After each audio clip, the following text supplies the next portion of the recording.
Qu'est-ce que c'est? Une Bible? Tu lis la Bible, Ringo? Pas tous les jours. Au large biblique. Le podcast qui explore la Bible. Bienvenue à toutes et à tous sur Au large biblique, le podcast qui explore la Bible. Après avoir remonté aux racines de la parabole, il est temps d'examiner ses caractéristiques. Car une parabole n'est pas seulement une jolie histoire, ni un simple exemple destiné à illustrer une idée. Elle dérange, elle déplace, déroute parfois. Elle ouvre un écart dans la pensée, force l'attention et oblige à regarder autrement ce que l'on croyait déjà connaître. Jésus ne se contente pas d'enseigner en parabole, il fait de ces récits brefs, imagés et souvent déconcertants, de véritables lieux de révélation et de conversion. Mais alors, qu'est-ce qu'une parabole au juste? Comment la reconnaître parmi d'autres figures de style? Qu'a-t-elle de si singulier, de si fécond pour être redoutablement efficace? C'est par cette anatomie de la parabole que nous pourrons mieux comprendre comment elle fonctionne et pourquoi elle continue encore aujourd'hui à nous interroger.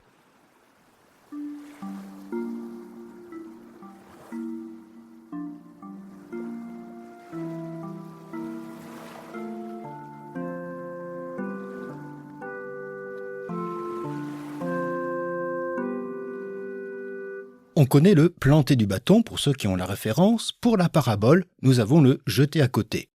Telle est effectivement l'étymologie du grec parabolē, formé du préfixe para, signifiant à côté, et du verbe ballo, jeter.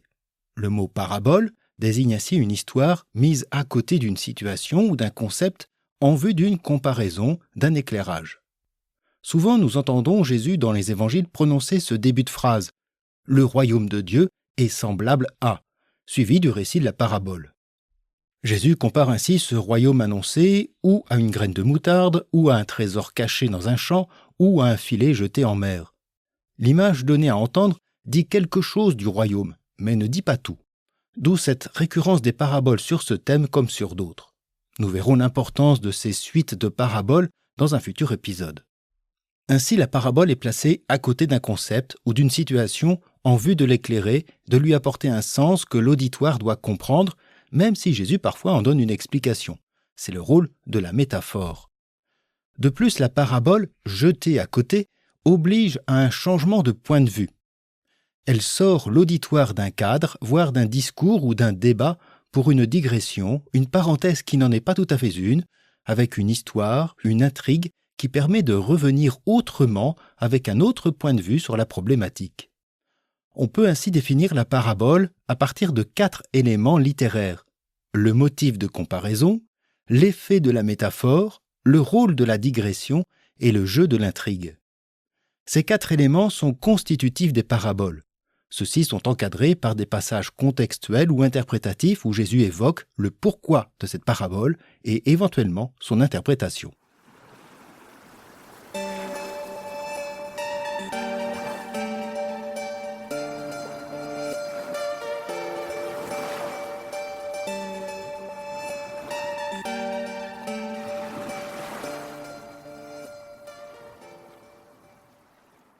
Jetée à côté d'un sujet, la parabole sert donc à éclairer ce dernier à l'aide d'une histoire métaphorique. Ce qui la différencie aussi du dicton ou du proverbe qui ne vient pas toujours comparer mais affirmer une sentence populaire ou de sagesse reconnue et partagée par tous. Alors Jésus leur dit, « Sûrement vous allez me citer ce dicton. Médecin, guéris-toi toi-même. » Cela avant de les contredire. La parabole n'est pas de cet ordre. D'une part parce qu'elle sert de comparaison et que son propos est unique et développé pour une circonstance ou un enseignement particulier, à propos de la posture du disciple, du pardon, de l'identité du prochain ou de l'avènement du royaume de Dieu par exemple. Autant le dicton ou l'adage peut être cité en diverses circonstances, la parabole est liée à un contexte circonscrit qu'elle sert à éclairer par comparaison, par rapprochement. Les paraboles évangéliques souligne ce principe de rapprochement entre un sujet et une image par l'usage récurrent d'adjectifs, de conjonctions ou d'expressions de comparaison. Ainsi, la conjonction grecque os, traduite par comme, C'est comme une graine de moutarde. Quand on la sème en terre, elle est la plus petite de toutes les semences du monde. ou encore l'adverbe ainsi en grec outos, qui vient introduire ou conclure certaines paraboles. De même que l'on ramasse l'ivraie pour la brûler au feu, ainsi en sera-t-il à la fin du monde. Le plus souvent, les évangélistes usent explicitement de l'adjectif comparable ou semblable, en grec homoios, ou bien du verbe comparer ou ressembler à, en grec homoioo. À qui vais-je comparer cette génération? Elle est semblable à des enfants assis sur les places qui en interpellent d'autres. Ainsi, la parabole est explicitement annoncée ou désignée. Parfois, elles ne sont ni précédées ni suivies d'un terme de comparaison. Dans ce cas, c'est le contexte qui l'indique. Le légiste, voulant montrer sa justice, dit à Jésus, « Et qui est mon prochain ?» Jésus reprit, « Un homme descendait de Jérusalem à Jéricho. » On comprend ici que la réponse de Jésus prend la forme de parabole pour éclairer la notion de prochain. C'est ce rapprochement entre un concept et un récit qui définit la parabole. Celle-ci fonctionne par analogie. L'idée du royaume de Dieu ou la question du prochain, pour reprendre nos exemples précédents, est appelée à être comparée à l'histoire qui sera racontée, servant ainsi de métaphore.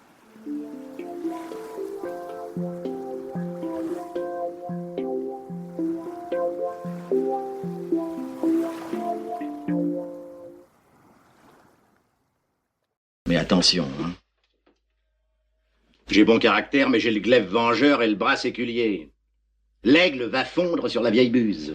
C'est chouette comme métaphore, non? C'est pas une métaphore, c'est une périphrase. Oh, fais pas chier. Ça, c'est une métaphore. Vous avez probablement reconnu ce dialogue de Michel Audiard tiré de son film « Faut pas prendre les enfants du bon Dieu pour des canards sauvages », sur lequel il y aurait peut-être à repréciser certaines de ces notions. Mais laissons cela de côté pour nous cantonner à l'aspect métaphorique qui définit une parabole, qu'on réduit souvent à tort à une simple allégorie ou à une illustration poétique. Comme je l'ai dit précédemment, une métaphore est une figure de langage qui consiste à parler d'une chose, un concept généralement, avec les mots d'une autre, une situation concrète ou un récit, parce qu'on souhaite valoriser une ressemblance. Par ce rapprochement entre deux réalités différentes, la parabole fonctionne par analogie. L'histoire racontée permet de saisir le sens du concept interrogé, que ce soit le royaume de Dieu ou la posture d'un vrai disciple. Le récit construit et raconté, factuel ou imaginaire, est destiné à produire un sens et un message, qu'il soit éthique, théologique ou eschatologique. Pour annoncer ou expliquer le royaume de Dieu, Jésus, dans les évangiles, n'use pas systématiquement de paraboles. Outre les discours, les évangélistes, avec Jésus, s'appuient aussi sur les récits, notamment les récits de miracles qui font signe et expriment son évangile avec la venue du royaume. Certains de ces passages sont en quelque sorte des paraboles vivantes. Ce peut être le cas de la tempête apaisée chez Marc, au chapitre 4, qui vient conclure la prédication en parabole de Jésus depuis le bord de la mer. Ce passage n'évoque pas seulement un fait miraculeux, mais il est construit aussi sur l'analogie avec la mort et la résurrection de Jésus, invitant les disciples seuls et embarqués dans une tempête à mettre leur foi dans celui qui s'est réveillé. S'il y a une analogie, nous ne sommes pas pour autant dans ce cas-là au sein d'une parabole, au sens strict du terme. La parabole ne se place pas dans une intrigue générale, elle vient pour illustrer ou comparer. La parabole possède donc un caractère intradiégétique. L'évangéliste raconte Jésus qui raconte une parabole, un récit en décalage, en digression avec la trame narrative, et basé sur une histoire imaginaire et fictionnelle.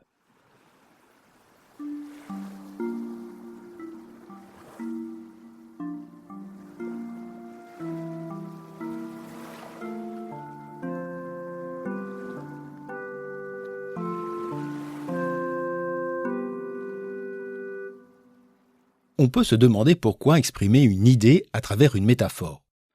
La pensée juive antique sur Dieu, sur son peuple ou sur son éthique ne procède pas de manière conceptuelle, soutenue par un discours et un vocabulaire technique, théologique ou philosophique, la substance, le monde sensible, la catharsis, comme cela peut être le cas avec les philosophes antiques. La foi juive s'appuie avant tout sur une analogie ou une théologie narrative. On procède encore de cette manière. Lorsqu'il est difficile d'expliquer une idée, un concept, on s'appuie sur un exemple imagé parce qu'un vocabulaire technique ou philosophique qui aurait servi à une explication précise serait ou bien plus complexe pour l'auditoire ou bien n'existerait pas encore. D'où le besoin ou la nécessité de prendre un chemin de traverse, une digression. La parabole permet de déplacer l'idée ou le concept sur un autre terrain. La digression, que peut être la parabole, marque une rupture, un changement de point de vue nécessaire, obligeant même l'auditoire à revoir certaines de ses convictions ou de ses perceptions, que ce soit vis-à-vis des représentations de Dieu, ou bien des a priori sur la condition pécheresse ou l'obtention du salut, etc. Jetée à côté, pour reprendre l'étymologie du mot parabole, cette dernière jette aussi son auditoire dans une intrigue. Pour autant, celle-ci ne s'appuie pas sur des images ou des figures surnaturelles, à l'exemple des fables. Il n'y a pas d'arbres ou d'animaux qui parlent dans les paraboles. Au contraire, l'intrigue de celle-ci rejoint bien souvent le quotidien de l'auditoire et lui permet d'y entrer plus facilement.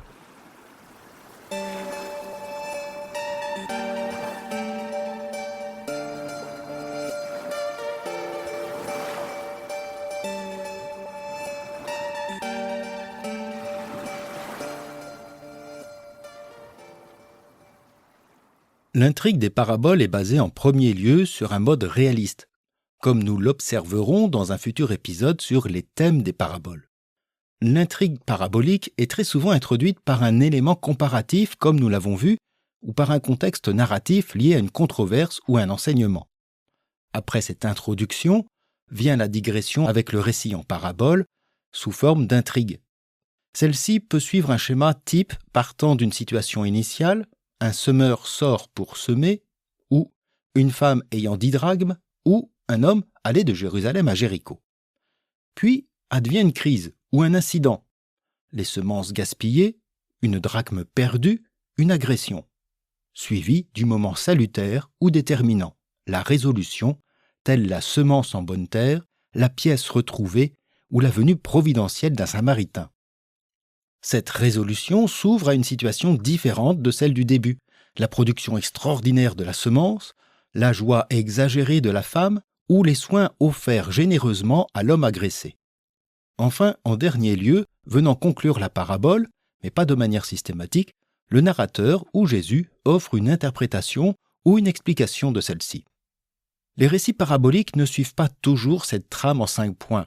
Ils peuvent être parfois plus brefs, mais aussi plus développés, avec des rebondissements ou une suite inattendue comme l'intervention du fils aîné dans la parabole du Père miséricordieux ou la présence d'un invité sans tenue de noces pour la fête royale.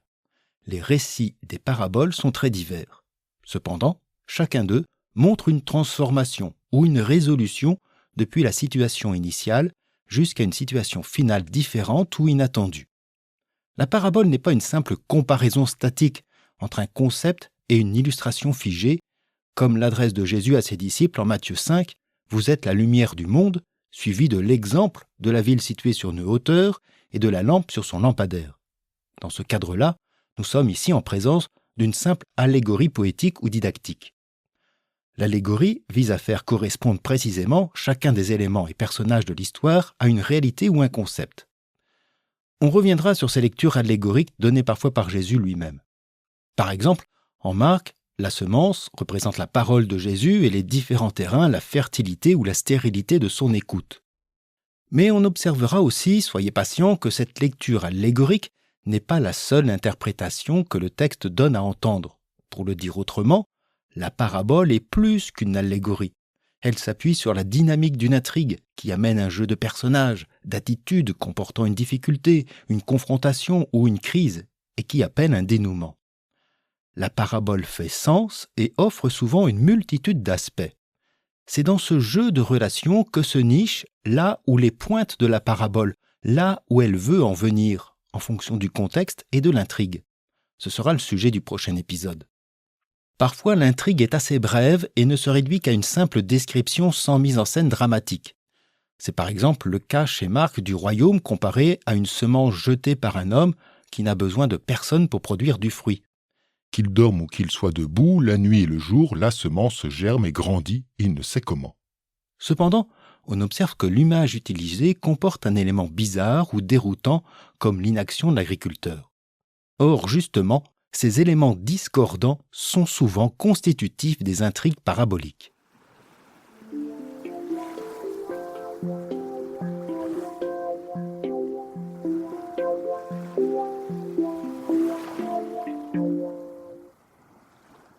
Les paraboles révèlent assez souvent, au sein de leur intrigue, ce que Paul Ricoeur désigne par le terme d'extravagance.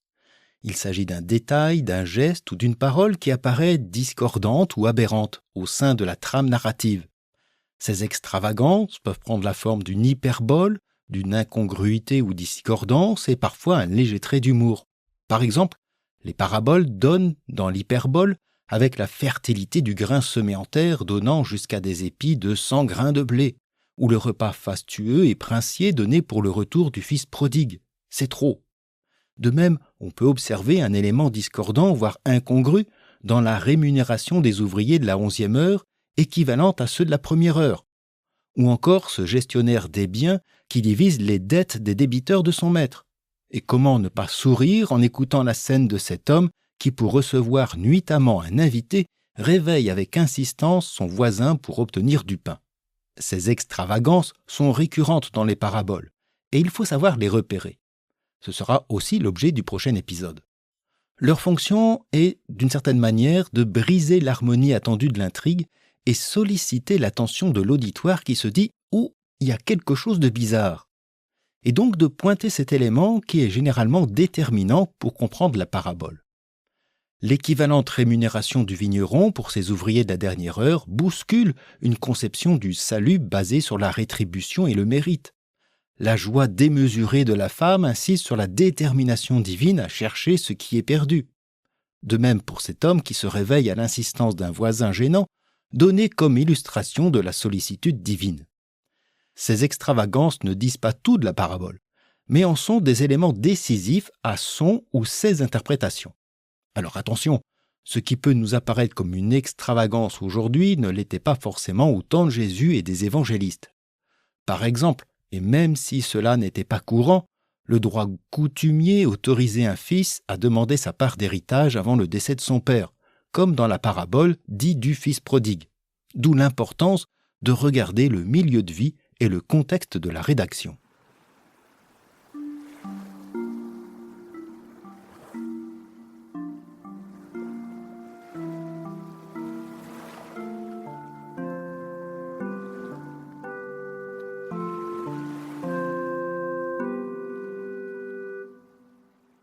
La parabole relève donc de la métaphore, de l'analogie en s'appuyant sur un récit fictif mais réaliste pour donner sens à un concept ou éclairer une situation.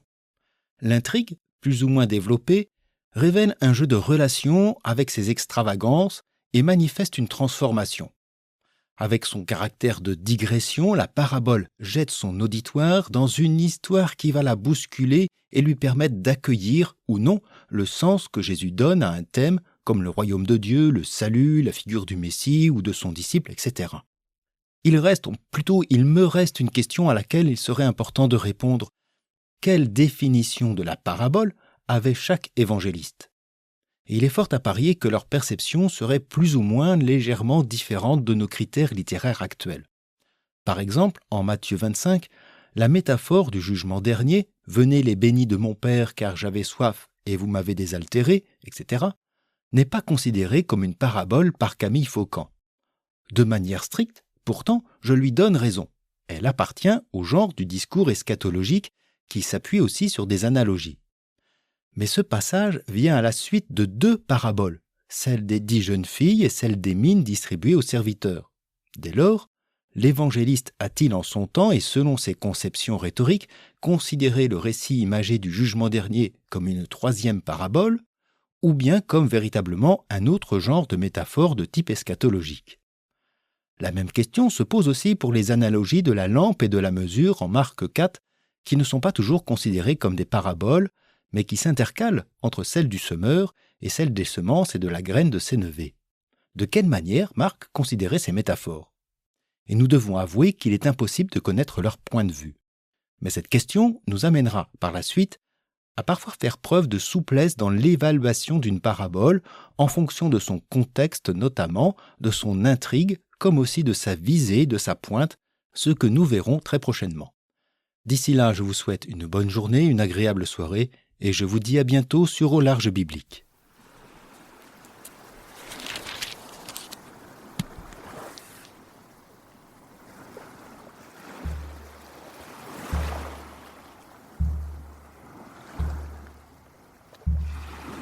Au large biblique est un podcast créé et animé par François Bessonnet, prêtre et bibliste.